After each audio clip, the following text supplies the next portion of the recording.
tried to stay very true to the main plot and to the spirit of the book, but it's very, very complicated labyrinth of a book. That's kind of the point of it in a way, that it's like a maze, that Smiley has to walk through to get out the other end. So we couldn't fit everything in. I mean, there was a BBC TV series of it in the 70s, and that was about 7 hours long, I think.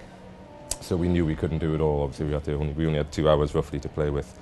When we first got the call to say, do you want to do it, we said to each other, not knowing anything about the project at that point, we said, look, if they want to update it, if they want to put car chases in and kind of sex it up, we're not doing them. But we went in and it was immediately apparent that nobody was interested in doing that. Everybody wanted to make the book, But it was, we felt quite nervous because it's such a kind of iconic book, especially in the UK. And the TV series had been very, very famous as well, and it's a brilliant adaptation. So there was a lot of holy cows in the room.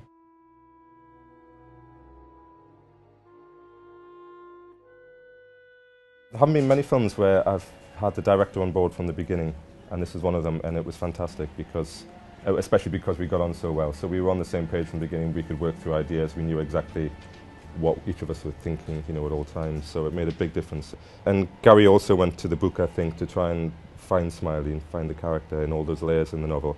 He was, like all actors, good actors, his ear is incredibly sensitive for dialogue, and some of the dialogue we changed and simplified, and there were a couple of lines that he said, can we go back to the book's version, because it just sounds like the music. He had sort of Smiley's voice by then, and he had the music with Smiley's voice. Because there always comes a point in an adaptation where you do have to take a step off the path and move away from the book, and you have to write a scene that isn't from the book and have Smiley say things he doesn't say in the book. So you have to kind of, a little bit like the actors, you have to get the voice yourself, you have to hear the rhythm of it, otherwise those lines are going to stick out like a sore thumb.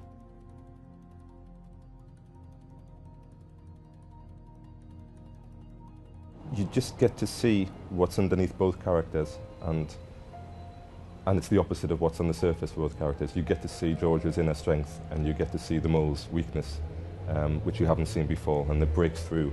And we worked in a very sort of tight parameter of emotion. There's one point at the end where George raises his voice, and he doesn't even raise it that much, but it's just like a bomb going off because he's been so quiet throughout the movie. So it was one of those ones where you sit back and watch it like audience and think, God, they're good.